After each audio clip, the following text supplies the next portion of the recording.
Episode की starting में हमें बताया जाता है पिछले साल पृथ्वी को एक कॉस्मिक रेंज हुआ था, जिसकी वजह से यहाँ के पशु पक्षी यहाँ तक कि पेड़ पौधे भी बीस्ट में ट्रांसफर हो गए। उन्हें इंसान मॉन्स्टर बीस्ट बुलाते हैं। और मेरा नाम है लिजवान, 18 साल का बच्चा जिसके माँ बाप पिछले साल ही कश्मीरी का शिकार बने थे और उसकी छोटी बहन भी बहुत ज़्यादा बुरी तरह से घायल हुई थी। उसमें उसने अपने दोनों पैर को खो दिया। पहले तो मैं आराम से स्कूल जाया करता था और बीस्ट मास्टर बनने का सपना देखा करता था, लेकिन इस एक्सीडेंट ने मेरी पूरी ज़िंदगी बदल दी। मेरी बहन का इलाज के लिए मुझे कोयल माइन में काम करना पड़ता है, जो कि अब बीस्ट माइन बन चुकी है।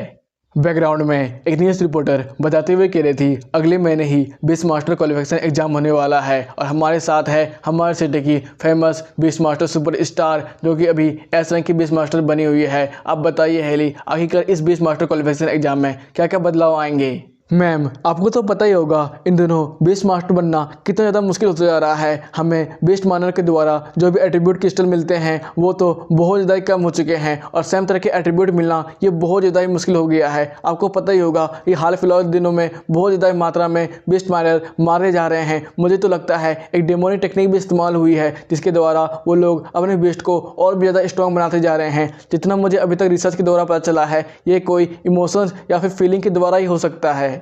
इधर हमारा मेन कैरेक्टर लियो मार्केट में घूमते हुए कह रहा था, हाँ आप लोग बिल्कुल सही सोच रहे हैं, ये मार्केट पूरी तरह से बीस्ट मास्टरों से भरा हुआ है। यहाँ पर वही काम कर सकते हैं जिसके पास बीस्ट हो या फिर कोई खास तरह का स्किल हो। यहाँ पर बीस्ट बहुत ज़्यादा इंपॉर्टेंट हो रहा है, खाना बनाने में भी और खाना लाने में भी। जो भी इंसान बीस्टों को टैम नहीं कर पाते हैं उनके लिए बस एक ही चारा होता है, वो जाकर बीस्ट माइन में काम करे और जल्दी से ज़्यादा वैल्यूबल क्रिस्टल को जमा करे। लेकिन ये बात भी मानना पड़ेगा यार, उस कॉस्मिक रे की वजह से हमारे इंसानी दुनिया में जितने भी गली मोहल्ले में कुत्ते थे अब वो तो बहुत ज़्यादा क्यूट हो चुके हैं। फिर वो एक बीस्ट की तरफ हाथ हिलाते हुए कहता है, हे बडी, क्या मुझे कुछ मीट के बन मिल सकते हैं। इधर वो मीट के बन को खरीद ही रहा था तो फिर पीछे से कोई बुलाते हुए कहता है, ली अरे सुनो भी, लगता है तुम आज तो बहुत ज़्यादा जल्दी आ चुके हो, लगता है तुम्हारा काम बहुत जल्दी ख़त्म हो चुका है। वैसे मेरे पास कुछ है तुम्हारे लिए, ये देखो मैंने ये नई दुकान से ख़रीदा है, टेस्ट करके बताओ आखिरकार ये तुम्हें कैसा लगा। अरे अंकल वैंग, आप भी ना, अभी सबकी ज़रूरत क्या ही थी। इधर हम लोग मॉन्स्टर माइनर के 2 मेंबर को देखते हैं जो कि जोर से आपस में बात कर रहे थे। अरे यार देखो वो फिर से पता लड़का आ गया, मेरा दिमाग ही ख़राब हो जाता है उसे देखकर। हाँ यार तू बिल्कुल सही बोल रहा है, ये बस 2-3 क्रिस्टल को निकालता है और हमारे बराबर सैलरी लेता है। यार तू ही बता, ऐसा थोड़ी ना चलने वाला है, ये तो हमारी कमाई खा रहा है। यह सुनकर तो अंकल वैंग को बहुत ज़्यादा गुस्सा आता है और वो चिल्लाते हुए कहते हैं, हाँ तुम दोनों कहना क्या चाहते हो, मेरा भतीजा मुफ्त की रोटियां तोड़ रहा है, तुम्हें पता भी है कि कितने ज़्यादा मुश्किल हालत से गुजर रहा है, इसकी बहन बहुत ज़्यादा बीमार है, इसका ट्रीटमेंट ये अपने पैसों से करता है और तुम्हें पता ही क्या है इसके बारे में। अगर ये अब स्कूल में होता ना तो कब का बीस्ट मास्टर बना हुआ होता। ये सुनकर तो हमारा मेन कैरेक्टर थोड़ा नर्वस हो जाता है और कहता है, अंकल वैंग आप तो कुछ ज़्यादा जोर से बोलने लगे हैं, थोड़ा आराम से। मैं मानता हूँ मेरा फिजिकल बॉडी अभी बहुत ज़्यादा कमज़ोर है, लेकिन मैं अपना बेस्ट देने की कोशिश करूँगा। ये सुनकर अंकल वैंग चिल्लाते हुए कहता है, बच्चे तुम चिंता क्यों करते हो, तुम्हारी हालत अभी मैं समझ रहा हूँ, लेकिन तुम आराम से कर सकते हो सब कुछ। ये बंदे बहुत ज़्यादा गलत हैं, ये तो दूसरे बच्चे को जज कर रहे हैं, उन्हें पता भी क्या है दूसरे की हालत के बारे में। चिंता मत करो, वैसे लगता है अब टाइम आ गया है हम लोग को मास्टर माइंड में एंटर करने का। ठीक है अंकल वैंग, चले चलते हैं। इधर हम लोग डोमेन गेट की तरफ देखते हैं जहाँ पर एक बीस्ट मास्टर उनका इंतजार कर रहा था और कह रहा था कि तुम लोग को और टाइम लगेगा, जो सामान चाहिए सब लेके आ जाओ, हम लोग अब एंटर करने वाले हैं। फिर वो बीस्ट मास्टर अपने स्पेशल पावर से डंजन गेट का गेट खोलता है और कहता है, चलो अब बारी आ चुकी है इस डोमेन के अंदर एंटर करने की। इधर हम लोग देखते हैं सभी कोई एक एक करके उस डोमेन के अंदर जा रहे थे और हमारा मेन कैरेक्टर अपने मन ही मन सोच रहा था, आज के दिन तो मैं बहुत ज़्यादा मेहनत करूंगा और बहुत सारे बीस्ट क्रिस्टल को जमा करूंगा और उन सालों की बोलती बंद कर दूंगा। इधर हम लोग बहुत सारे बीस्ट माइनर को देखते हैं जो कि आपस में बात कर रहे थे, हे कैप्टन आज के दिन हम लोग का कैसा होने वाला है, क्या आपके पास कोई प्लान है या फिर बाकी दिन की तरह हम लोग बस बीस्ट माइनिंग करना स्टार्ट कर दें। अरे यार इनके पास तो अब कोई प्लान ही नहीं होगा। वैसे भी अब बुढ़े वैंग तो बहुत ज़्यादा बुढ़ा चुके हैं, देखो वो अपने भतीजे को ऐसे पैम्पर कर रहे हैं जैसे कोई छोटा बच्चा हो। मैं तो कहता हूँ उन्हें हमारे साथ उन्हें भेज देना चाहिए था, उसके बाद हम लोग उसकी बीमारी का अच्छे से इलाज करेंगे। ये सुनकर तो बहुत ज़्यादा ली को गुस्सा आता है और वो आगे बढ़ते हुए कहता है, आखिर तुम लोग की हिम्मत भी कैसे हुई हमारे अंकल को बार बार तंग करने की कोशिश करने की। अगर तुम्हें कोई भी समस्या मुझसे है तो सीधे मुझसे बात करो ना। इधर अंकल वैंग उसे रोकते हुए कहते हैं, नहीं ली, अगर हम लोग इनके साथ उलझेंगे तो बस समय का बर्बादी होगा और हमारे हाथ कुछ भी नहीं लगेगा। चलो हम लोग माइनिंग करते हैं और बहुत सारे मॉस्टर किट को जमा करेंगे, उसके बाद इन्हें देख लेंगे। इधर ली बहुत सारे मास्टर केशल को बाहर निकालते हुए कह रहा था, अंकल वैंग आपने मुझे रोक दिया, नहीं तो मैं उन सालों का अच्छे से मजा चखाता। वैसे मेरी वजह से आपकी बहुत ज़्यादा बेइज्जती हो रही है ना।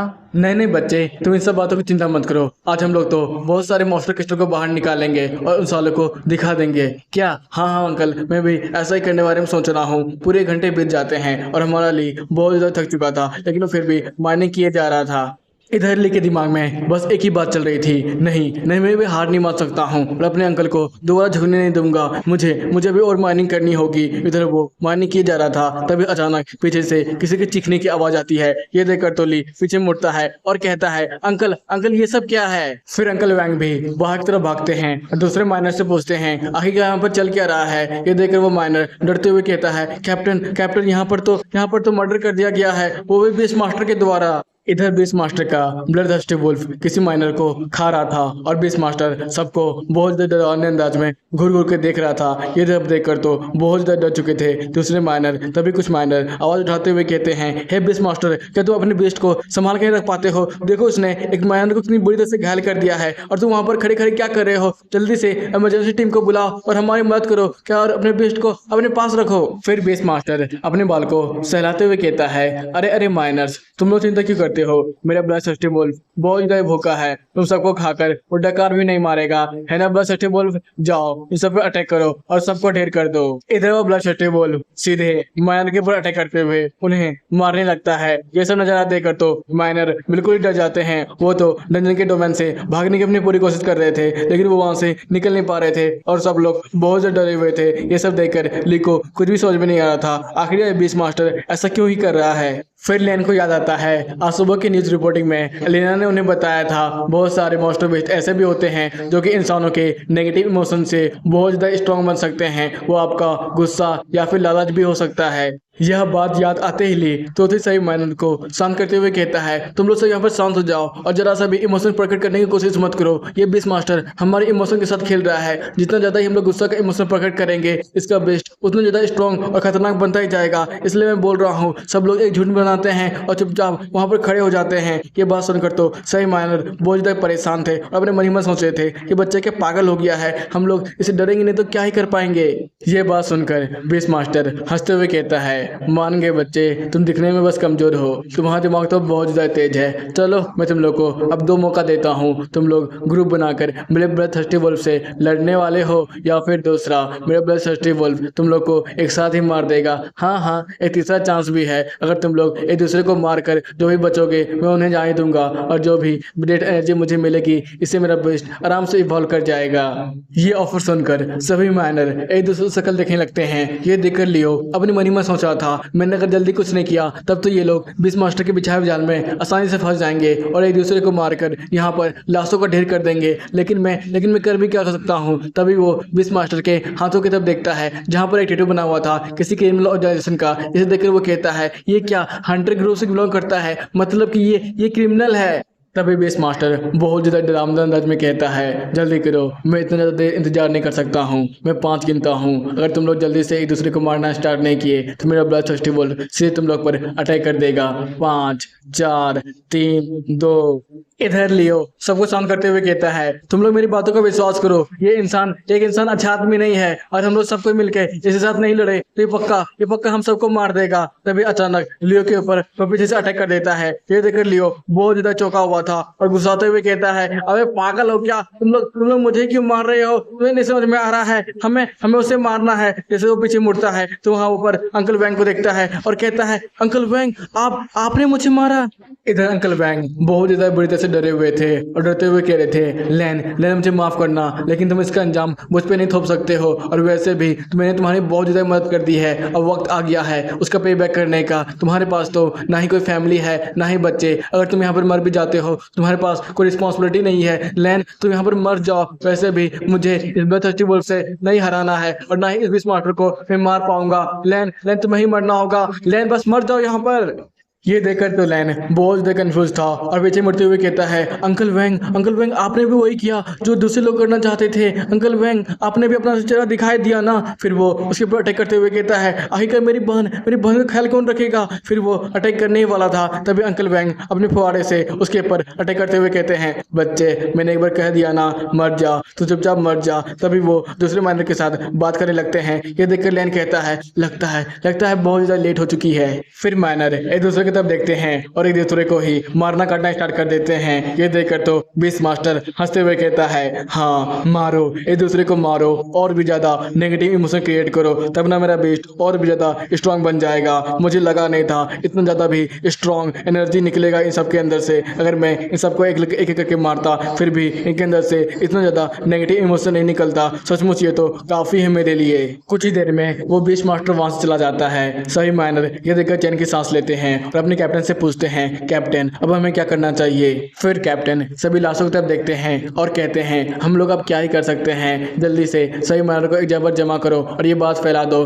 जल्दी जल्दी ये लाशों को ठिकाने लगाओ और बाहर जाकर ये बोल देना कि एक बाइनिंग में एक बड़ा सा एक्सीडेंट हो गया था, बहुत सारे मॉन्स्टर बीस्ट ने हम पे अटैक किया, हम लोग बड़ी मुश्किल से अपनी जान बचाकर वहां से भाग पाए हैं। इधर मरते वक्त भी लेन के दिमाग में बस एक ही बात घूम रही थी, नहीं मुझे जिंदा बचना है, मुझे अपनी बहन की रक्षा करना है। वैसे भी मैंने इसका प्रॉमिस किया था, आज रात में जल्दी उसे आऊँगा और उसे लंच करने के लिए बाहर ले जाऊँगा। नहीं मैं यहाँ पर ऐसे नहीं मर सकता हूँ। और वैसे भी मुझे तो बदला भी लेना है उन सभी बास्टर्ड से जिसने मुझे इस तरह हाल कर दिया है। मुझे उस बीस्ट मास्टर को भी मारना है और उस अंकल वैंग को भी। इधर हम लोग तालाब के अंदर एक बीस्ट को देखते हैं जो कि हंसते हुए कह रहा था, इस इंसान के अंदर जो बदला लेने की भावना है ये बिल्कुल मेरी तरह है। अगर मैंने इसे अपनी ताकत दे दी तो पक्का इस गुलामी भरी जिंदगी से हमेशा के लिए आज़ाद हो जाऊंगी। फिर वो उसे अपनी ताकत देने लगती है और कहती है, मुझे यहाँ से आज़ादी चाहिए। कुछ देर के बाद हम लोग देखते हैं पानी में हलचल होती है और वहाँ से एक हाथ बाहर निकलता है और हमारा ली हाथते हुए बाहर निकलते हुए कहता है, अरे यार मेरा तो दम ही घुट गया था, मैं तो बार बार बचा हूँ, लगता है वो साले यहाँ से अब भाग चुके हैं, अब यही सही वक्त है मुझे यहाँ से बाहर निकलने का।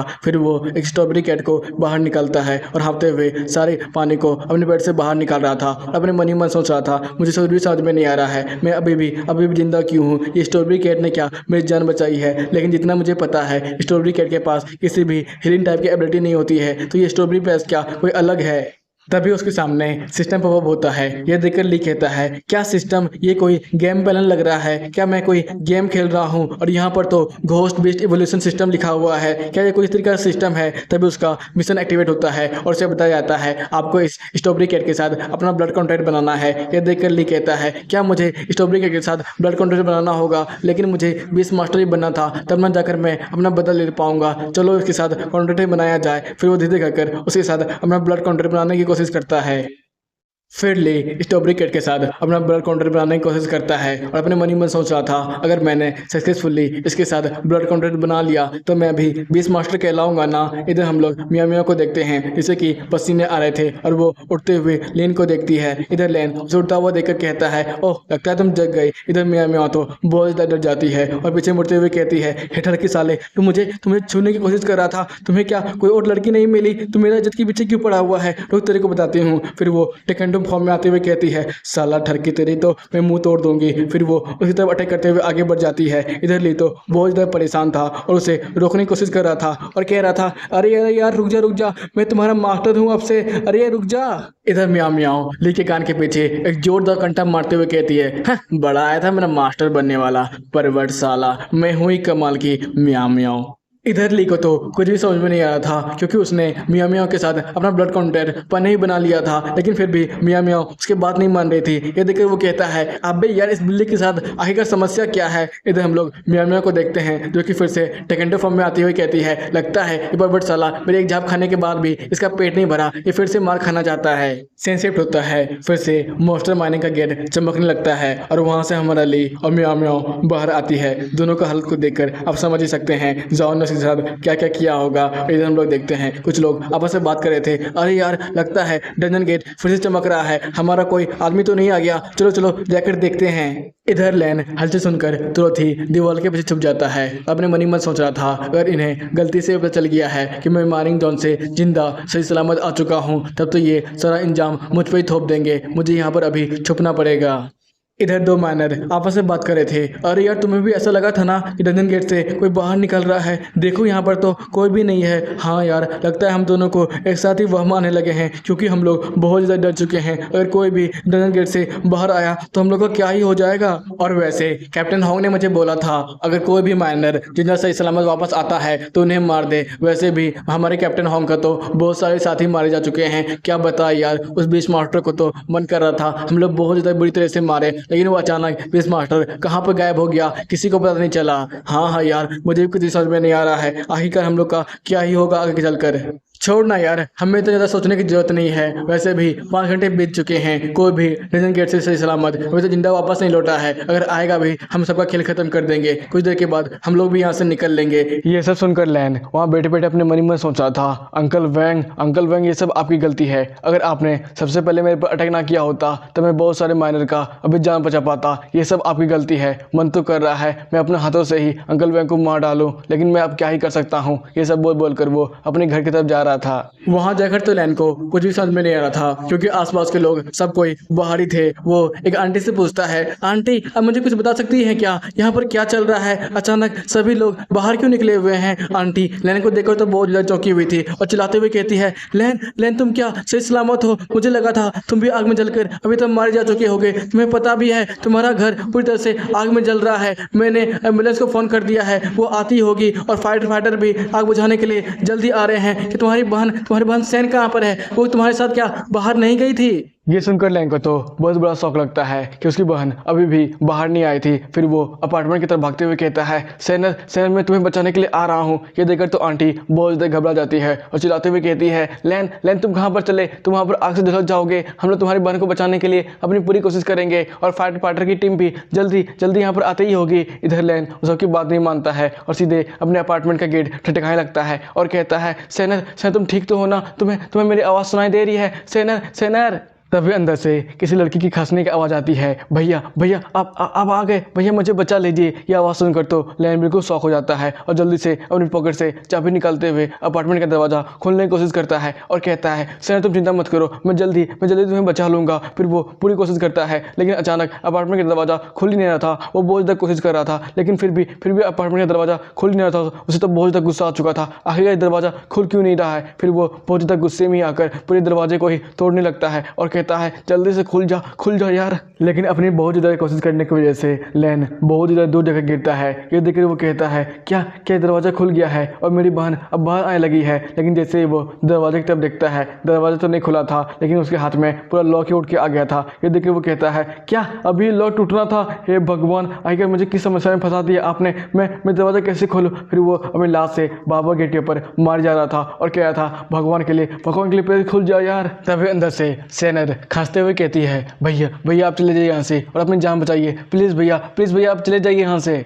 यह सुनकर भी लैन नहीं रुकता है और दरवाजे के ऊपर जोर से अपना हाथ मारते हुए कहता है, बहन तुम चिंता मत करो, तुम्हारा बड़ा भाई पक्का तुम्हें बचा लेगा और इस दरवाजे को तोड़ देगा। कुछ देर बाद मारते हुए कह रहा था, प्लीज़ कोई तो मेरी मदद कर दो, मेरी बहन अभी बस 13 साल की है, मैं उसे पक्का बचा लूँगा। मैंने अपने परिवार को बचा नहीं पाया, लेकिन मेरी बहन इकलौती परिवार मेंबर है, मैं इसे बचा ही लूँगा। फिर वो मारे जा रहा था और कह रहा था, अंकल वैंग ये सब आपकी गलती है, अगर मैं पहले आ जाता तो पक्का मेरी बहन की यह हालत नहीं होता। तभी उसका सिस्टम एक्टिवेट होता है और शुरू आता है, आपकी स्ट्रॉबेरी कैट आपका बहुत ज़्यादा गुस्से वाला इमोशन अपने अंदर एब्जॉर्ब कर रही है और वो अवेकन हो रही है। 3 2 1 इधर म्याऊं होश में आते हुए कहती है, कहाँ है ऊपर बड़ साला? अगर वो मुझे दोबारा दिख गया ना तब मैं उसका पक्का दांत तोड़ देंगी। तभी वो कुछ देखती है और कहती है, ओह तो ऐसा है क्या? म्याऊं। फिर वो अपना एक जोरदार पंच उस गेट के ऊपर मारती है, जिसकी वजह से वो गेट कुछ ही पल में टूट जाता है। अंदर से सैनर बाहर आते हुए कहती है, भैया आप ठीक तो है ना? आप इसे जमीन पे क्यों लेटे हुए हैं? इधर लैन तो अपनी बहन को ठीक देखकर तो बहुत ज़्यादा खुश था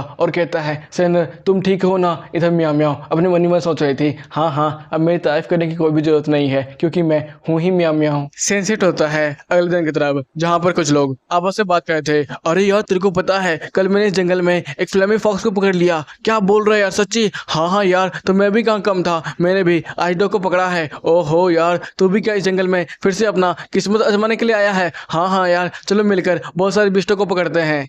इधर ली बैठकर अपने मन ही मन सोच रहा था, मुझे जितना जल्दी हो सके उतना जल्दी ही एक खतरनाक बेस के साथ अपना कॉन्टैक्ट बनाना पड़ेगा, जिससे आगे जाने वाली जितनी भी समस्या है उससे मैं और मेरी बहन बच पाए। फिर हम लोग को 12 घंटा पीछे ले जाया जाता है, जहाँ पर ली ने अपनी बहन को सारी बात बताई थी। उसके साथ जो जो बीता था ये सब सुनकर उसकी बहन बहुत ज़्यादा डर जाती है और कहती है, क्या क्या भैया आपके आपके साथ ये सब हो गया। इधर मियाँ मियाँ को तो बहुत ज़्यादा परेशानी हो रही थी, क्योंकि उसकी छोटी बहन बाबा उसका माथा सहलाए जा रही थी। इधर मियाँ मियाँ के मन में एक ही बात चल रही थी, अरे यार कोई कोई तो मुझे बचा लो इस लड़की से। कुछ देर तक सोचने के बाद उसकी छोटी बहन कहती है, क्यों ना भैया हम लोग जाकर पुलिस स्टेशन में इस सारी बात बताएं और वहाँ पर उनके खिलाफ कंप्लेंट लिखवा दें। ये सुनकर ली कहता है, नहीं नहीं अंकल वैंग के वैसे भी बहुत ज़्यादा पहचान है पुलिस स्टेशन में, बाद में हमारी समस्या बढ़ जाएगी। और वैसे भी हमारा सबसे बड़ा दुश्मन तो वो बीस मास्टर है, अगर उसे गलती से पता चल गया है कि हम लोग जिंदा हैं तब तो वो हमें मारने के लिए पक्का आ जाएगा। और मैं कभी नहीं चाहूँगा तुम भी इस खतरे में पड़ो, इसलिए तुम्हें भी थोड़ा मुझसे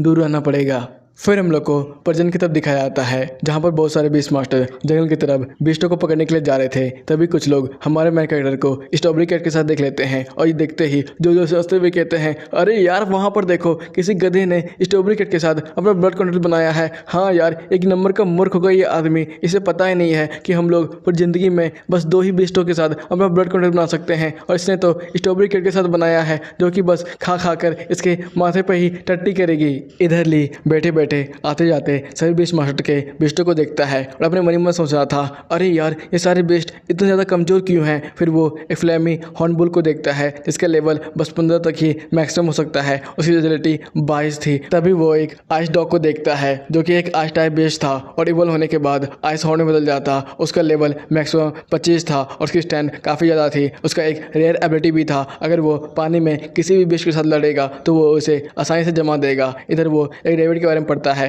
जो कि एक प्लांट टाइप बेस्ड है और उसकी खासियत ये थी कि वो प्लांट की मदद से अपने होस्ट को 50% तक डिफेंस कर सकता है किसी भी अटैक से। यह सब देखकर ली अपने मन ही मन सोच रहा था, क्या बहुत सारे बेस्टों के पास रेयर एबिलिटीज भी होता है तो मेरी स्ट्रॉबेरी कैट का क्या है। जब वो उसकी एबिलिटीज को देखता है, नॉर्मल में तो वो बस स्ट्रॉबेरी कैट ही दिख रही थी, लेकिन जब वो उसके रेयर एबिलिटी को देखता है तो वो बहुत ज़्यादा हैरान था, क्योंकि उसमें लिखा हुआ था यह एक सेलेस्टियल एम्पायर है और उसके पास बहुत ज़्यादा खतरनाक वाटर स्पीड पावर है। इतना ही नहीं, वो एक वाटर सैंड भी है और एक इमोर्टल बॉडी को पोजेस करती है। इसके पास बहुत सारे लेजेंडरी अटैक भी है। ये सब देखकर तो ली बहुत ज़्यादा पगला गया था और कह रहा था, अबे यार क्या स्ट्रॉबेरी कैट के पास सचमुच इस तरह की भी एबिलिटीज होती है क्या।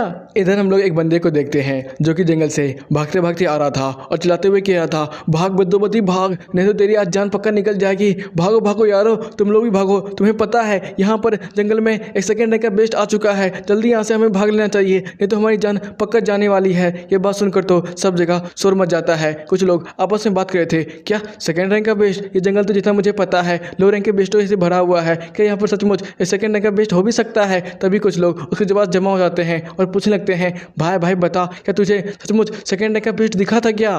भाई भाई मैं तुम लोगों को क्या ही बताऊँ यार, जब मैंने उस बेस्ट को पहली बार देखा था ना, वो इतना ज़्यादा तेज था कि मेरी आंखों से देख भी नहीं पाए और मेरा बेस्ट तो डर के मारे पूरी तरह से कांपने लगा। तब मैंने उसे पकड़कर वहाँ से दौड़ लगाए। जितना मुझे पता है वो शायद लाइटनिंग कैट हो सकता है, दूसरे रैंक का। यह बात सुनते ही जो लोंडे अपने आप को मैन कैरेक्टर समझते थे वो तो वहाँ से दौड़ लगाते हैं और कहते हैं, चलो भाइयों यही हमारे लिए सबसे ज़्यादा सुनहरा मौका है। वैसे भी उस लाइटनिंग कैट सेकंड रैंक पर है, जो भी उसके साथ ब्लड कॉन्ट्रैक्ट बनाएगा वो सीधे सेकंड रैंक पर पहुँच जाएगा। इधर हम लोग उस बंदे को देखते हैं जो कि बहुत ज़्यादा कन्फ्यूज़ था, अपने मन ही मन सोचा था, अरे यार ये लोग जितना तेजी से गए हैं मुझे लगता है वो उतना तेजी से वापस भी आने वाले हैं। यह सब देखकर लैन अपने मन ही मन सोचा था, मैं दोबारा किसी भी मुसीबत में फंसने वाला नहीं हूँ। वैसे भी अंकल बैंक की वजह से मैंने बहुत कुछ सीख लिया है, अब मैं ये गलती दोबारा नहीं करने वाला हूँ। फिर वो स्ट्रॉबेरी कैट के पास जाता है और कहता है, चलो मियाँ मियाँ हमें भी किसी बेस्ट के साथ तो अपना कॉन्ट्रैक्ट बनाना ही होगा, चलो चलते हैं। ये बात सुनकर मियाँ मियाँ ली की तरफ मुड़ती है, फिर उसे इग्नोर कर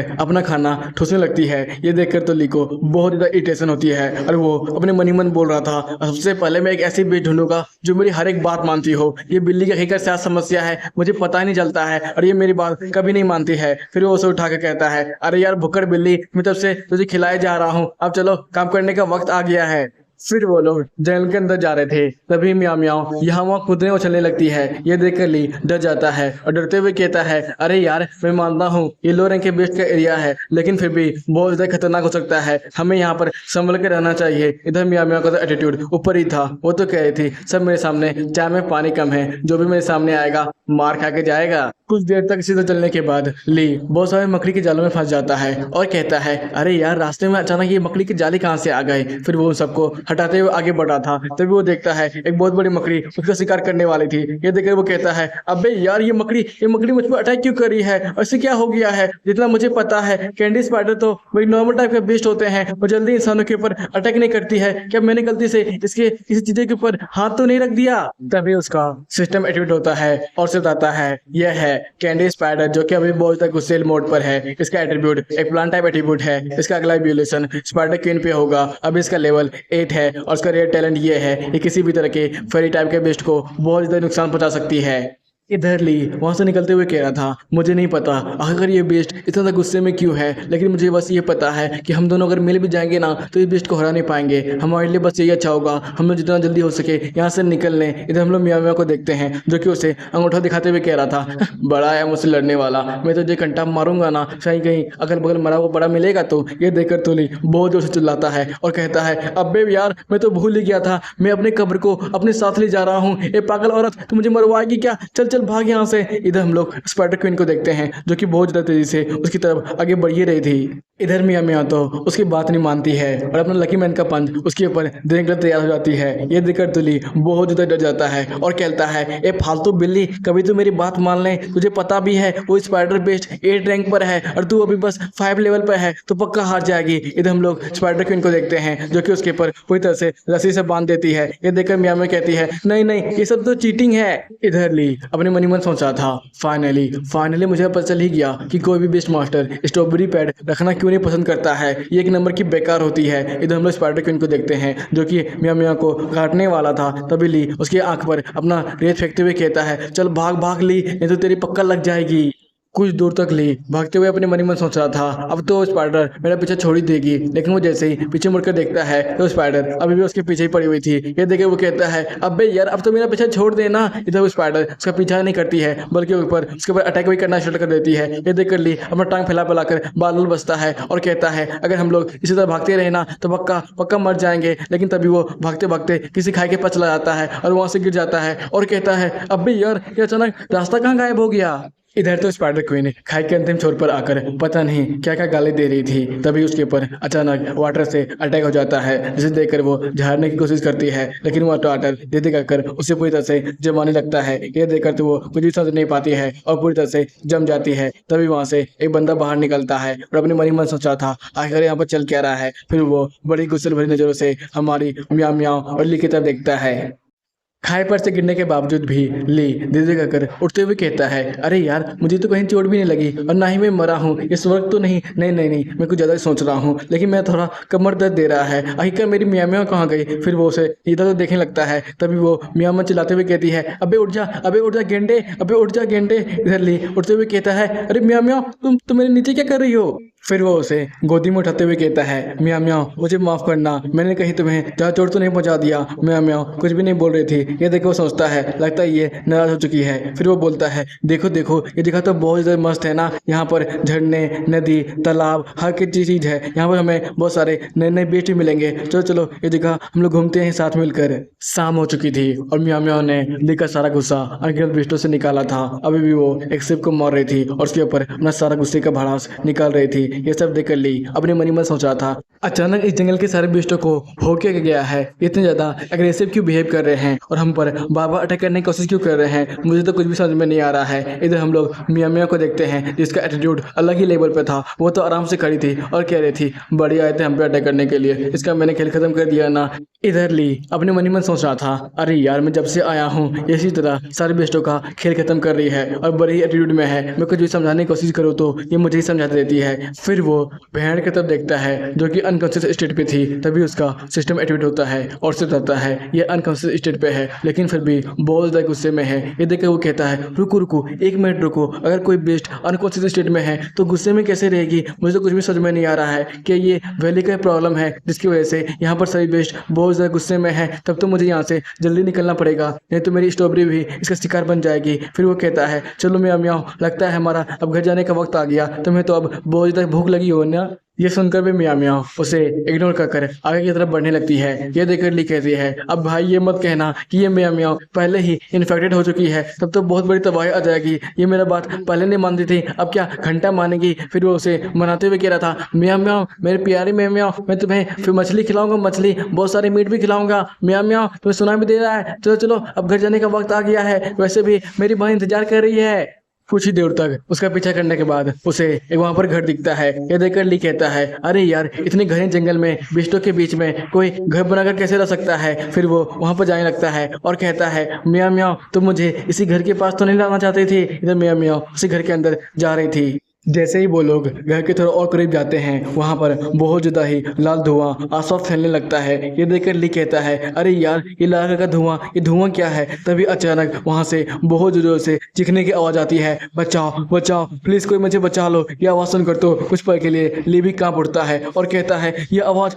घर से आ रहा है, क्या मैं घर जाना चाहिए। इधर वो मियाँ मियाँ की तरफ देखता है और कहता है, तुम कह रही हो मुझे मुझे इसके अंदर जाना चाहिए। मियाँ मियाँ मुड़ी झकाते हुए कहती है, हाँ हाँ मियाँ मियाँ। फिर ली एक मोटे जैसे डंडे को उठाते हुए कहता है, ठीक है तब जब तुमने मेरा कब्र खोद ही दिया है तब मैं अब क्या ही कर सकता हूँ। फिर वो लोग धीरे धीरे कर गेट खोल देते हैं और कहते हैं, इतना ज्यादा किस चीज की महक आ रही है, छी यहाँ तो बहुत ज्यादा गंदा है। तभी वो लोग जब अंदर आते हैं तो वहाँ पर बहुत सारे पिंजरों में बहुत सारे बीस्ट को रखा गया था। ये देखकर तो ली बहुत ज्यादा हैरान था और कंफ्यूज भी, आखिरकार इतने सारे बीस्ट बहुत ज्यादा घायल तरीके से यहाँ पर क्यों रखे गए हैं। इधर हम लोग एक आइस टाइप डॉग को देखते हैं जो कि बहुत ज्यादा जख्मी हालत पे था और भौं कर ली को बुलाने की कोशिश करता है। ली उसके पास जाते हुए कहता है, अरे यार ये तो आई टाइप डॉग है ना, वो भी इतना ज्यादा जख्मी, मैंने इसे ऐसा कभी नहीं देखा है। फिर वो मियाँ मियाँ की तरफ देखता है और कहता है, तुम क्या इसकी जाल को तोड़ सकती हो। मियाँ मियाँ थम्स अप का इशारा देती है और तोतली जाके उसकी जाल को तोड़ देती है।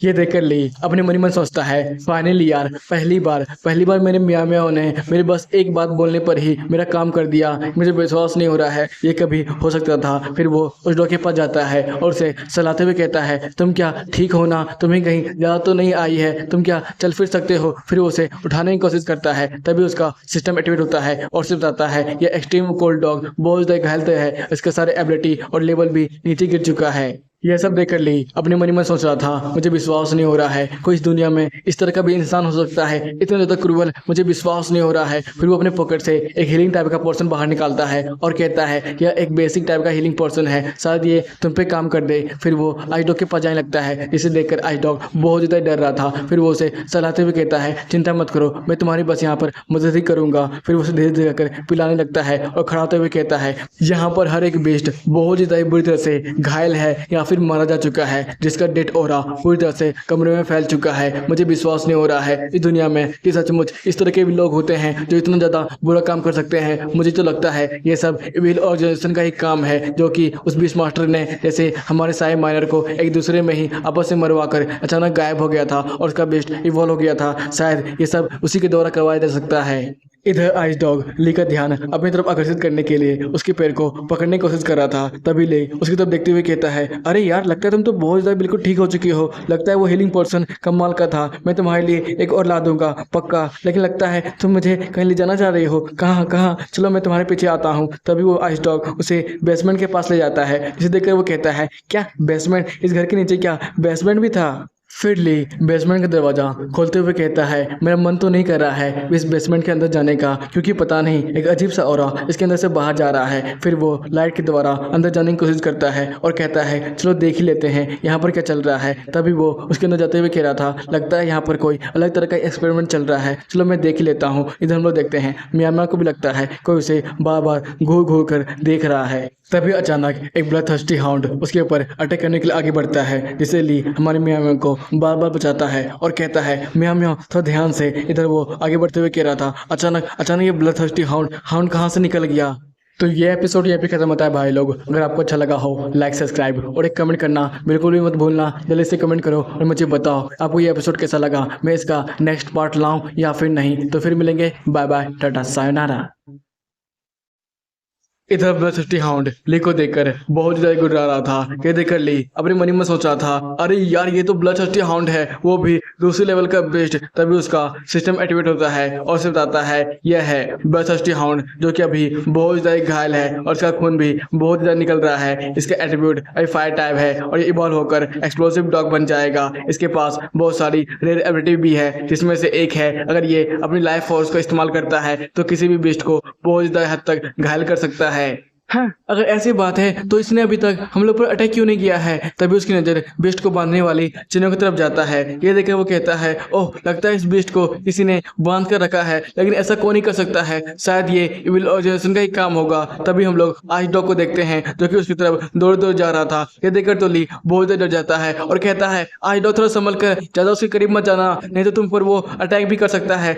लेकिन तभी वो कुछ देखकर तो बहुत ज्यादा चौंक जाता है, क्योंकि जब आइस डॉग ने अपनी मुंडी उठाई तो ब्लडथिर्स्टी हाउंड ने अपना माथा नीचे कर लिया था। फिर आइस डॉग ली की तरफ मुड़कर भौं भौं कर उसे बुलाने की कोशिश करता है। ये देखकर ली को तो पहले कुछ भी समझ में नहीं आ रहा था। फिर वो म्याऊ म्याऊ की तरफ बोलता है कि ये मुझे बुलाने की कोशिश कर रहा है। म्याऊ म्याऊ ऐसा करते हुए कहती है, हाँ हाँ। फिर ली उसी तरफ मुड़ते हुए कहता है, अरे यार तुम लोग क्या सब मुझे मरवाने का ठेका लेके रखे हो, मुझे नहीं मरना था जल्दी बाबा। ठीक है अब हल्ला मत करो, मैं आ रहा हूँ। फिर वो डरते डरते उसकी तरफ जा रहा था। इधर आइस डॉग हेल हाउंड को कुछ बता रहा था। इधर ली डरते हुए उनकी तरफ जा ही रहा था। तभी उसे टेबल पे रखी हुई बहुत सारी किताबें दिख जाती है और वो उन्हें उठाकर पढ़ने लगता है। तब उसे पता चलता है इन सब पर बहुत ज़्यादा एक्सपेरिमेंट किया गया था। एक्सपेरिमेंट का पहला दिन जब मैंने दो तरह के आइस बीट को पकड़ा, किस्मत से वो दोनों माँ बेटे निकल गए। और आज है एक्सपेरिमेंट का 9वां दिन जब मैंने पहली बार आइस टाइप बेस्ट को किसी दूसरे मॉन्स्टर बेस्ट का लाश को खाने के लिए दिया।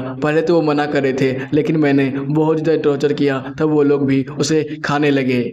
और आज है एक्सपेरिमेंट का 15वां दिन जब मैंने आइस डॉग की माँ के सामने उसे बहुत ज़्यादा मारा। आइस डॉग की माँ तो बेकाबू हो चुकी थी, मुझे लग रहा था वो ट्रांसफॉर्म हो जाएगी, लेकिन आज भी मिशन फेल हो गया। तो आज है एक्सपेरिमेंट का 20वां दिन जब मैंने आइस डॉग के बच्चे को बहुत ज़्यादा मारा था। वो तो चल फिर भी नहीं पा रहा था। तो फाइनली उसकी माँ अब इवॉल्व हो चुकी है ब्लडथिर्स्टी हाउंड में, और जैसे ही वो इवॉल्व हुई थी तो बहुत ज़्यादा खतरनाक हो चुकी थी। उसे बांधने के लिए मुझे बहुत सारे चेनों की आवश्यकता पड़ी थी। अब तो मुझे मन कर रहा है इसके बच्चे को मारकर उसकी माँ को खिला देने का। क्या इससे वो कुछ और चीज में बदल सकती है? यह सब पढ़ के तो ली का दिमाग एक पल के लिए पूरी तरह से घूम ही चुका था और वो अपने मन ही में सोच रहा था कि सचमुच इस तरह के भी इंसान दुनिया में होते हैं क्या? ये तो पूरी तरह से साइकोपैथ है। फिर वो उनकी तरफ जाते हुए कहता है, चिंता मत करो और मुझसे डरने की आवश्यकता नहीं है, और मुझे भी अब तुम लोग से डर नहीं लग रहा है। मैं तुम्हारी चैन खोलने में मदद करता हूँ। फिर वो म्याऊ म्याऊ की तरफ मुड़ता है और कहता है, म्याऊ म्याऊ इसी चैन को तोड़ो, मैं भी इन सब में मदद करता हूँ। इधर तो म्याऊ म्याऊ हथौड़ा लेकर पहले से तैयार थी और ऑर्डर मिलते ही काम पे भी लग जाती है और उन चैनों को तोड़ने लगती है। ये देखकर तो ली बहुत ज़्यादा कंफ्यूज था और अपने मन ही मन सोच रहा था, अरे यार मुझे तो विश्वास ही नहीं हो रहा है, अब मेरी म्याऊ म्याऊ मेरा हर एक बात मान रही है, इसमें कुछ गड़बड़ तो नहीं? अरे नहीं नहीं यार, मैं भी ना कुछ ज़्यादा ही सोचने लगा हूँ। फिर वो ब्लडथिर्स्टी हाउंड के गले के बेल्ट को खोलने लगता है और अपने मन ही मन सोचा था, अब भी यार ये आखिरकार इन सारे लोगों को बनाता कौन है? जब भी हमें ज़्यादा आवश्यकता पड़ती है तो ये साले कभी नहीं खुलते हैं। कुछ देर तक इसी तरह मेहनत करने के बाद वो लोग तो बहुत ज़्यादा थके हुए थे और ली अपने मन ही मन सोचा था, फाइनली यार मैंने कर दिया, मुझे विश्वास नहीं हो रहा है, मेरी माइनर वाली एबिलिटी कम से कम यहाँ तो काम आई। इधर आइस डॉग ली को आकर चाटने लगता है। ये देखकर ली कहता है, हाँ यार मैं समझ गया हूँ, तू बहुत ज़्यादा एक्साइटेड है अपनी माँ को खोलकर, चिंता मत कर, मैं उसे जल्दी आज़ाद कर दूंगा, बस एक ही चेन बचा है, हम लोग उसे भी खोलने वाले हैं। अचानक वो हेल डॉग बहुत ज़्यादा तेज़ी से हमारे ली के पास आने लगता है। ये देखकर ली की तो बहुत ज़्यादा फट चुकी थी और वो डरते हुए कह रहा था, अबे यार इसका क्या बज़कर मोड फिर से ऑन तो नहीं हो गया? तभी उसे कुछ इंसानों की आने की आहट सुनाई देती है। ये देखकर वो कहता है, लगता है यहाँ पर इंसान आ रहे हैं, हमें जल्दी कहीं जाकर छुपना चाहिए। फिर वो म्याऊ म्याऊ की तरफ मुड़ता है और कहता है, म्याऊ म्याऊ हमें लगता है कहीं छुपना पड़ेगा। फिर वो एक दीवार के पीछे छुपा हुआ था और कह रहा था हेल हाउंड से कि जल्दी करो, आसपास के जितने भी चैन हैं अपने गले में लपेट लो। इधर एक आदमी दूसरे आदमी को धकेलते हुए नीचे गिरा रहा था। दूसरा आदमी तो बहुत ज़्यादा डर चुका था और वो उससे अपनी जान की भीख मांगते हुए कह रहा था, प्लीज़ मुझे छोड़ दो, मैं ये कसम खाता हूँ मैं बाहर जाकर किसी को भी कुछ भी नहीं बताऊँगा, बस मुझे जाने दो यहाँ से।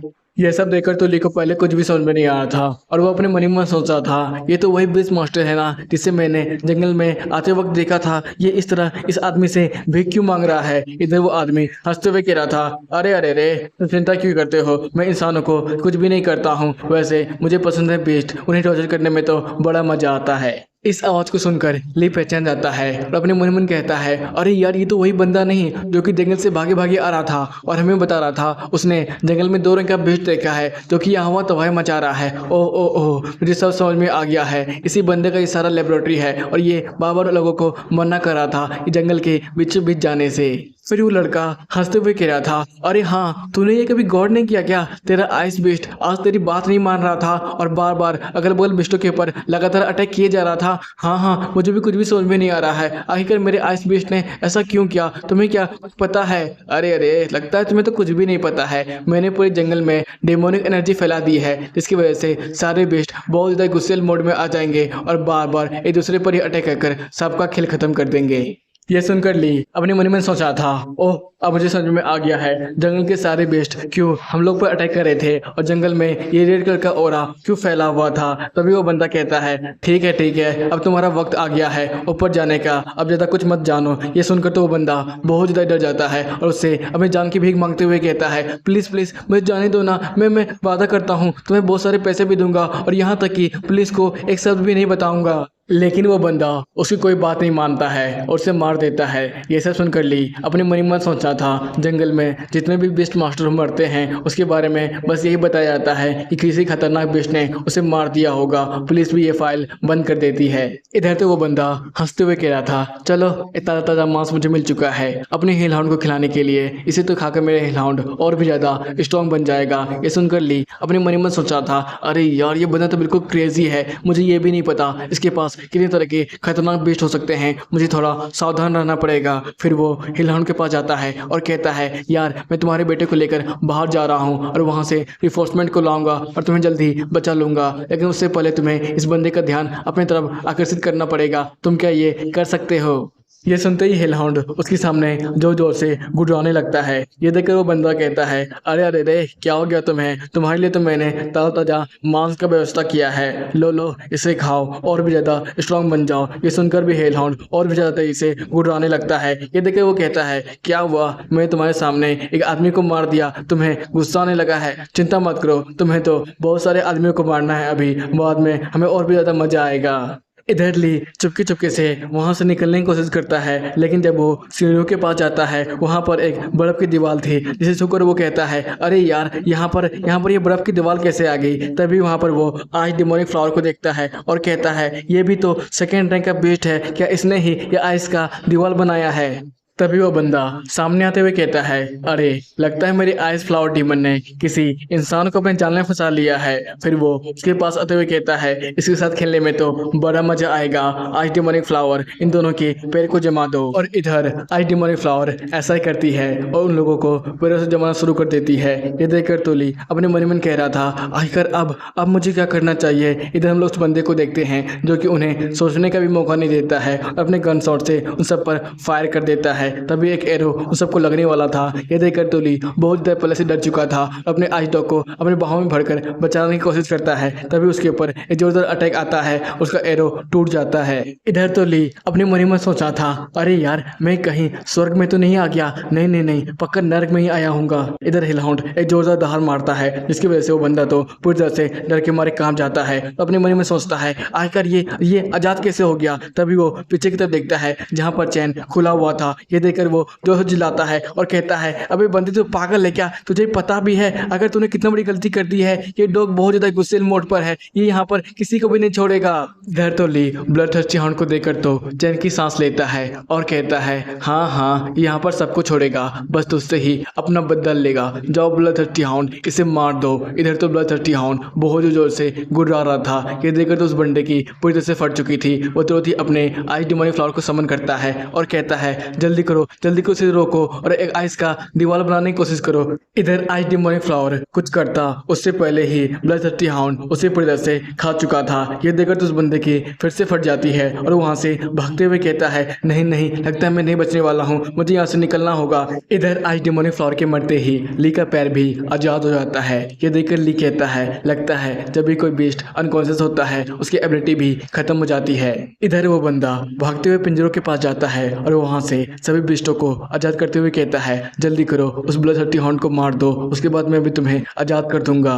ये बात सुनकर सभी बीस्ट डायरेक्ट ही ब्लडथर्स्टी हाउंड के ऊपर अटैक करने के लिए आगे बढ़ जाते हैं, लेकिन कोई भी ब्लडथर्स्टी हाउंड के ऊपर टिक नहीं पा रहा था। ब्लडथर्स्टी हाउंड एक एक कर सबको मार जा रहा था। ये सब देखकर तो सभी बीस्ट बहुत ज़्यादा डर के मारे कांप रहे थे। ये देखकर वो बंदा कहता है, अगर तुम लोग वहाँ पर खड़े खड़े क्या कर रहे हो, जल्दी करो, जाकर ब्लडथर्स्टी हाउंड के ऊपर अटैक करो, नहीं तो मैं तुम्हें जब तक तुम लोग मर नहीं जाते हो तब तक मैं यहीं पर रखूंगा। यह सुनकर ना चाहते हुए भी सभी बीस्ट ब्लडथर्स्टी हाउंड के ऊपर लगातार अटैक करने लगते हैं। ये देखकर ब्लडथर्स्टी हाउंड उन सब पर भी अटैक करता है। इधर वो बंदा बहुत ज्यादा डर चुका था और वहां से भागते हुए कहता है, मुझे नहीं लगता है ये सारे बेस्ट ब्लडथर्स्टी हाउंड को संभाल भी पाएंगे, मुझे यहाँ से जितना जल्दी हो सके निकलना होगा। इधर ली भी उसके पीछे था और कह रहा था, तुम्हें क्या लगता है तुम यहाँ से इतनी आसानी से भाग जाओगे, चुपचाप वहीं पर रुक जाओ, नहीं तो हम तुम पर अटैक कर देंगे। इधर म्याओ म्याओ तो बहुत तेज दौड़ती है और सीधे उसके पास पहुंचते हुए अपना लकी मैन का पंच जोर से मारती है और कहती है, तुम्हें क्या लग रहा था तुम मेरे हाथ से इतने आसान से बच जाओगे, तो तुम्हारे सामने अभी बच्चा है बच्चा। इधर वो बंदा हमारे म्याओ म्याओ को देख कर कह रहा था, हाँ ये फालतू सी बिल्ली इतनी जल्दी यहाँ पर कैसे आ गई। इधर हम लोग हमारे ली को देखते हैं जो कि भागे भागे आता है और कहता है, तुम्हें क्या लगा इतने सारे बेगुनाह जानवरों के ऊपर टॉर्चर करने के बावजूद भी तुम बड़ी आसानी से यहाँ से बचकर भाग जाओगे। नहीं नहीं, ऐसा कुछ भी नहीं सोचना, जल्दी से तुम यहाँ पर सरेंडर कर दो, हम तुम्हें पुलिस को सौंप देंगे, नहीं तो तुम भी यहाँ पर ही मारे जाओगे। तभी वो बंदा घसीटते हुए दीवार की तरफ जा रहा था और कह रहा था, बच्चे बच्चे तुम गलत सोच रहे हो, मेरी बात एक बार मान लो, मैं यहाँ कैसे भाग नहीं रहा था। तभी वो दीवार के स्विच को दबाने वाला था, जिसे देखकर ली तो घबरा जाता है और कहता है, रुक जाओ, तुम वहीं पर रुक जाओ, म्याओ म्याओ जल्दी करो, उसे रोको। इधर वो बंदा हंसते हुए कह रहा था, बच्चे तुम्हें क्या लगा मैं यहाँ से बाहर निकले के दौड़ रहा था, तुम तो बहुत बड़े मूर्ख हो जो कि मेरे जाल में इतनी आसानी से फंस गए। फिर वो अपना स्विच ऑन कर देता है, जिसकी वजह से बहुत ज़्यादा डेमोनिक एनर्जी बाहर निकलने लगती है। ये देखकर तुली डर जाता है और कहता है, अरे यार ये तो वही रेड कलर का फॉग है ना, जिसकी वजह से जंगल के सारे बीस्ट बरसकर मोड पे आ जाते हैं और एक दूसरे के ऊपर अटैक करने लगते हैं।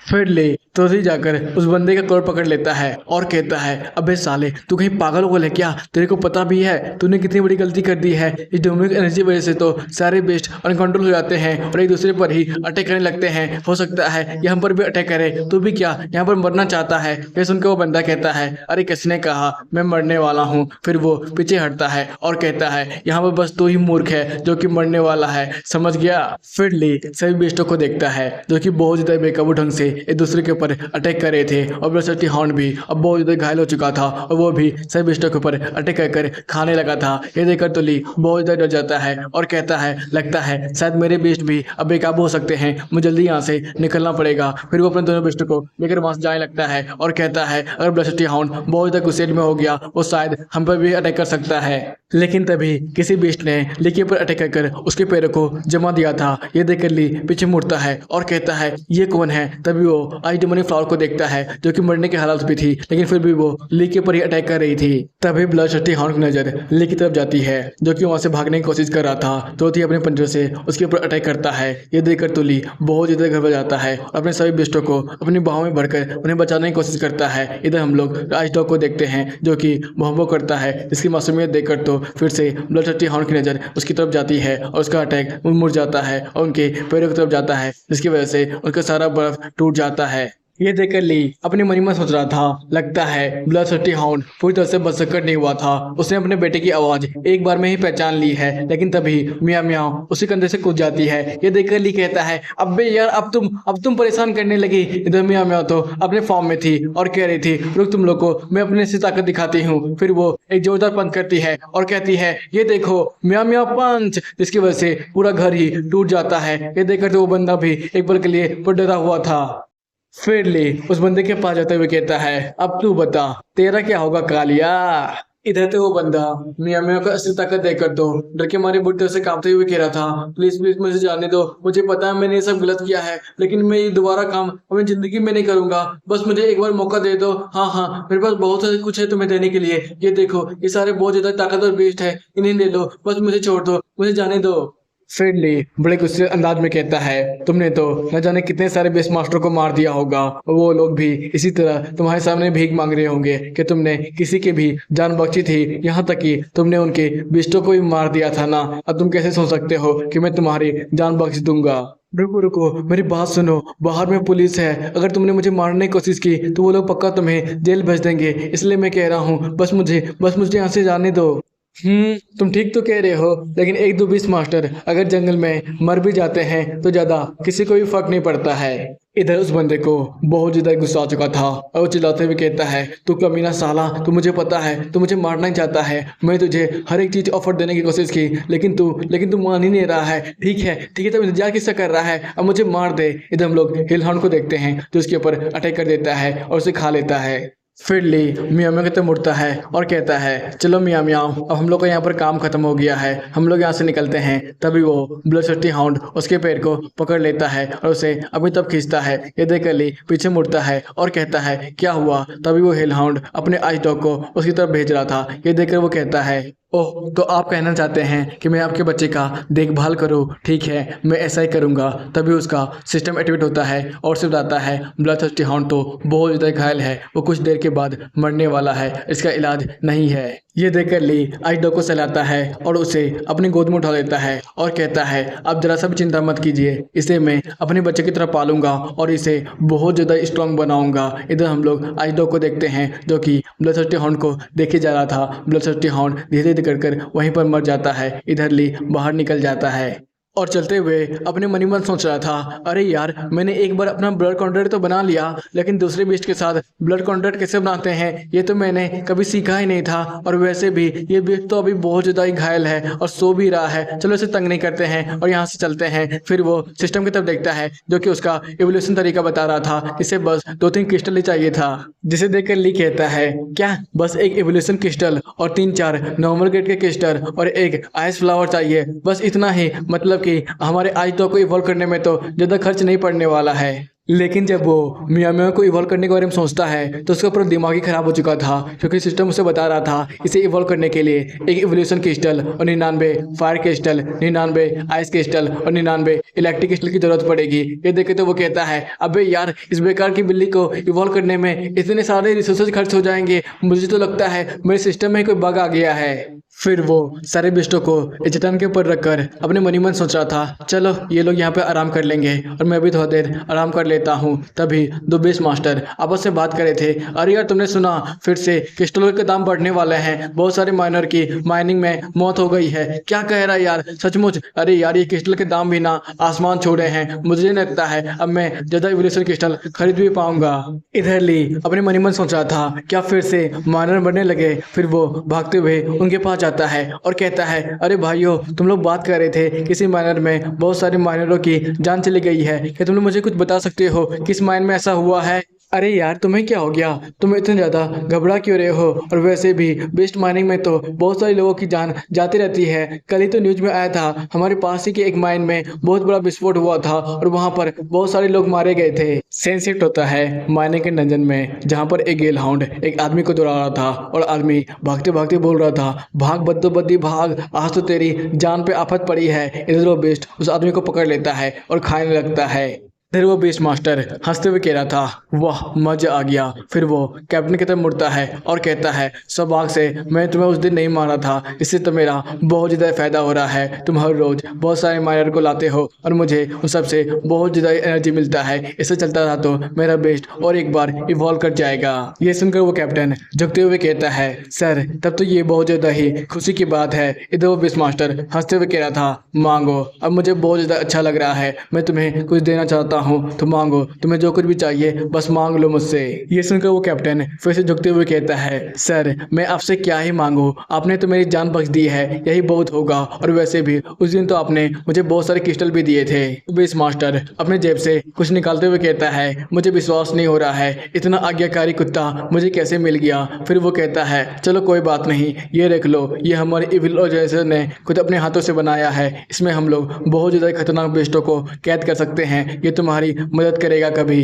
ये सुनकर कैप्टन खुश होते हुए कहता है, क्या सर आप सच बोल रहे हैं, इसे रखने के बाद क्या मैं सचमुच एक बीस्ट मास्टर बन जाऊंगा? हाँ हाँ, बेशक तुम अब एक बीस्ट मास्टर बन जाओगे, क्योंकि इसके अंदर एक बीस्ट है और हमारी इविल ऑर्गेनाइजेशन किसी को भी दुर्व्यवहार नहीं करती है, हर किसी को इक्वल चांस देती है ग्रो होने का। फिर कैप्टन झुकते हुए कहता है, धन्यवाद सर, तब तो मैं आपका हमेशा आभारी रहूंगा। ये सुनकर बीस्ट मास्टर कहता है, नहीं इसकी कोई भी जरूरत नहीं है, वैसे भी जितने लाश यहाँ पर पड़े हुए हैं हम सबको इन्हें ठिकाने भी लगाना है, चलो काम पर लग जाओ। सीन शिफ्ट होता है अगले दिन की तरफ, जहां पर ली अपना वेशभूषा चेंज कर उसी माइनिंग के किनारे आया हुआ था, जहां पर वो कैप्टन बहुत सारे लोगों को जमा करा था माइनिंग करने के लिए। तभी वो उस बंदे को भी देखता है और उसके पास जाता है और कहता है, क्या तुम भी माइनिंग करना चाहते हो तो यहाँ पर आ जाओ, हम भी एक मेंबर को चाहते हैं। फिर ली आवाज़ बदलते हुए कहता है, हाँ मैं भी तुम्हारे साथ इसी माइनिंग में आने वाला हूँ। ये सुनकर कैप्टन खुश होते हुए कहता है, ठीक है, लेकिन लगता है तुम्हारे कपड़े किसी दूसरी शहर के हैं, तुम क्या कहीं अलग शहर से आए हुए हो? कोई बात नहीं, हम फिर भी तुम्हें इस मायने में एंट्री दे देंगे। वैसे तुम कौन से शहर से रहने वाले हो? ली बड़े गुस्से अंदाज में कहता है, तुम तो मेरे बारे में बहुत ज़्यादा सवाल पूछते हो, मैं इतना किसी को भी अपने बारे में नहीं बताता हूँ। अगर तुम्हें मुझे नहीं लेना अपने साथ तो मत लो, मैं यहाँ से निकल रहा हूँ। इतना ज़्यादा खराब तरीके से बात करता हुआ देखकर एक छोटी सी बच्ची वहां पर आते हुए कहती है, कैप्टन आखिर ये कौन सा बंदा है, कितना ज़्यादा कमीना है, ये आपसे किस तरीके से बात कर रहा है? क्या इसके माँ बाप ने इसे बात करना भी नहीं सिखाया है? फिर ली पीछे मुड़ते हुए कहता है, अबे यार ये कौन सी छोटी सी बच्ची है जो कि हमारे बीच में टपर टपर किए जा रही है? फिर वो उसके ड्रेस को देखता है जो कि माइनर का था और वो कहता है, बच्ची तुम क्या नाबालिग हो चुकी हो जो कि माइनिंग में काम करना चाहती हो?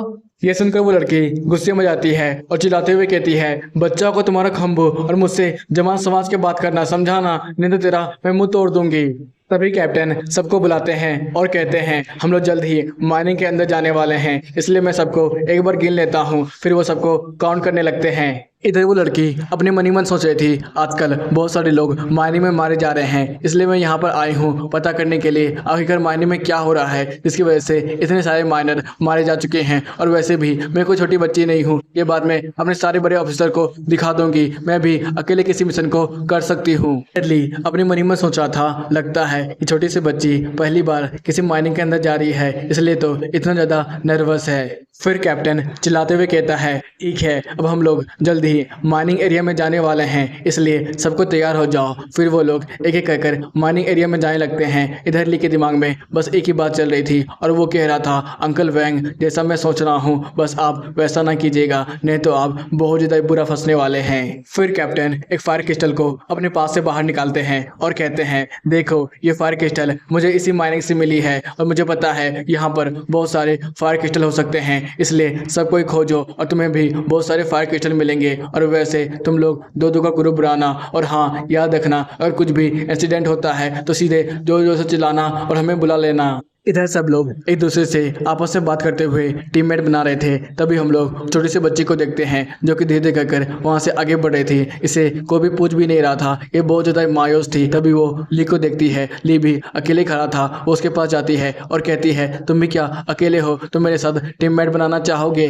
फिर ली कुछ देर सोचने का नाटक करता है और कहता है, ये छोटे से बच्चे के साथ कौन ही टीममेट बनाएगा, वैसे भी इसे कुछ ही देर में हाथ दर्द देने लगेंगे और वो माइनिंग नहीं कर पाएगी। ये सुनकर वो लड़की गुस्से में चिल्लाते हुए कहती है, मैंने बोल दिया ना, मुझे बार बार बच्चा करके मत बुला, मैं बहुत ज़्यादा ताकतवर हूँ, तुम्हें क्या पता है, अगर मैं चाहूंगी ना तो मैं आराम से इस डंजन के सारे क्रिस्टल को अकेले भी निकाल सकती हूँ, समझ गए ना तुम? ये सुनकर ली वहाँ से निकलते हुए कहता है, ठीक है, जब तुम सारा काम अकेले भी कर सकती हो तो मेरी क्या ही जरूरत पड़ेगी, ठीक है मैं यहाँ से निकलता हूँ। ये सुनकर वो छोटी बच्ची तो घबराते हुए कहती है, अरे यार मैं तो बस मजाक कर रही थी, तुम क्या मेरे साथ सचमुच टीममेट नहीं बनना चाहोगे?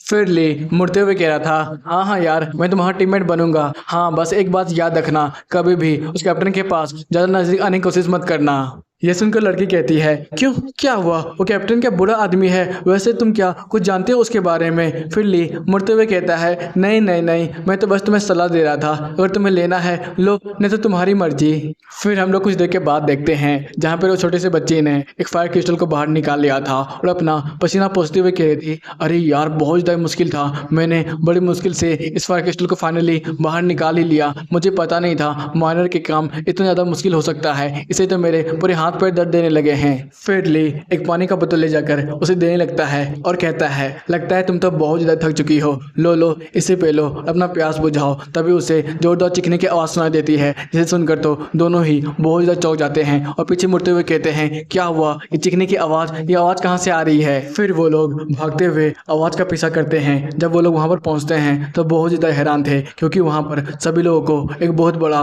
फायर क्रिस्टल मिला हुआ था, जिसकी वजह से सब लोग बहुत ज़्यादा खुश थे और कह रहे थे, यार यार तुम्हें बहुत ज़्यादा अमीर बन गया, तुम्हें पता है ये फायर क्रिस्टल मैंने खोजा है। क्या कह रहा है यार, सच्ची? ये तो बहुत बड़ा है। इस फायर क्रिस्टल को अगर हम लोग बेचेंगे ना तो हमें 3-4 मिलियन मिलेंगे, समझ भी रहा है? तू तो बहुत ज़्यादा अमीर बन गया यार। इधर तो वो बंदा घूम घूम के सबको बता रहा था, हाँ हाँ ये क्रिस्टल, ये बड़ा सा क्रिस्टल, फायर क्रिस्टल मैंने ही खोजा है। तुम्हें पता है इसे खोजने में तो मुझे ज़रा सा भी मेहनत नहीं करना पड़ा, बस मैंने 3-4 कुल्हाड़ी मारी और ये बाहर निकल गया। ये सुनकर उसके सभी दोस्त उसे घेर लेते हैं और बधाई देते हुए कहते हैं, यार अब तो तू बहुत ज़्यादा अमीर बन गया। वैसे इसकी पार्टी कब दे रहा है तू?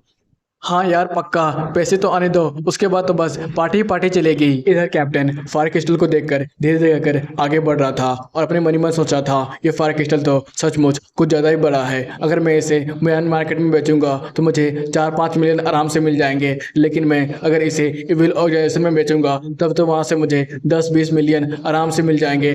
और हाँ, ऐसा भी तो हो सकता है इतने ज़्यादा क्रिस्टल देने के बाद इविल ऑर्गेनाइजेशन मेरा पोजीशन और भी ज़्यादा बढ़ा दे, मैं उस बीस मास्टर का सुपीरियर बन जाओ। तभी वो बंदा पीछे आते हुए कहता है, कैप्टन लगता है आप तो बहुत ज़्यादा खुश हैं हमारे बड़े से फायर क्रिस्टल को देखकर। इसका इनाम मुझे कितना मिलेगा? मुझे तो लगता है मुझे पूरे 60% तो मिल ही जाएंगे, 10% सब में बटेंगे और 30% गवर्नमेंट को जाएगा।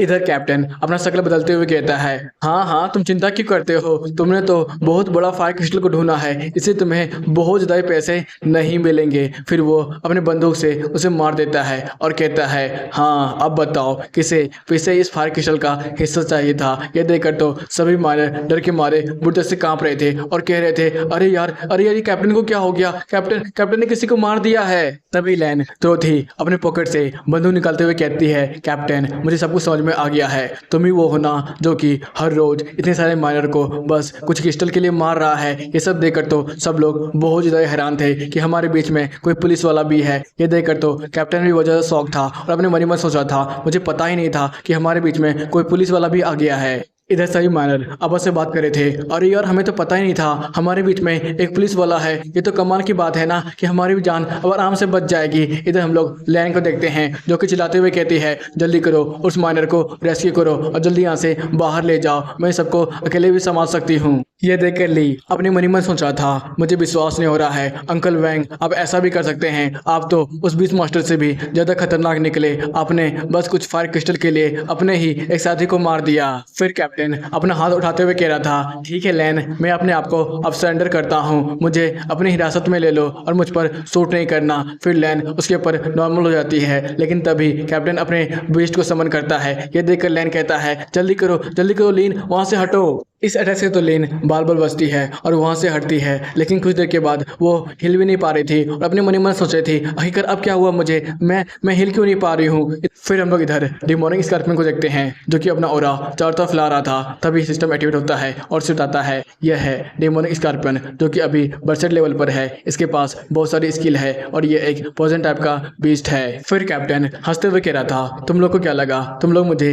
इतनी आसानी से पकड़ लोगे और मेरे पास बैकअप प्लान भी नहीं होगा। फिर वो लेन के पास जाते हुए उसका बंदूक छीन लेता है और कहता है, बच्चे तुम तो बहुत ज़्यादा चालाक थी, लेकिन मेरे सामने तुम्हारी ज़्यादा चालाकी काम नहीं करने वाली है। फिर वो डरावने अंदाज में कहता है, सब कोई अब मेरी बात सुनो, तुम लोग को अगर नहीं मरना है, जल्दी करो, इस बच्ची को मार दो, तुम लोग तब आज़ाद हो जाओगे, मैं किसी को भी नहीं मारूंगा। इधर हम लोग छोटे बच्ची को देखते हैं जो कि चिल्लाते हुए कहती है, तुम लोग यहाँ से भाग जाओ, इस बंदूक में बस 3 ही गोली है, तुम लोग यहाँ से आराम से भाग सकते हो, और वैसे भी जाके वहाँ पर पुलिस को बता देना, पुलिस जल्दी आकर इसे पकड़ लेगी। ये सब देखकर कैप्टन अपने मन ही मन सोच रहा था, हाँ ये उसी दिन की तरह हो रहा है जिस दिन मैंने अपने भतीजे को मार दिया था। सचमुच बहुत ज़्यादा मज़ा आया था, ये लोग भी आज वैसा ही करने वाले हैं। लेकिन तभी लेन आता है और उसके मुंह पर एक जोरदार पंच मारता है और कहता है, अंकल वैंग आप ऐसा कैसे कर सकते हैं। फिर वो अपना मुकुट हटाता है और कहता है, क्या हुआ, लगता है आपने मुझे अभी तक नहीं पहचाना, आपका भतीजा अभी भी जिंदा है।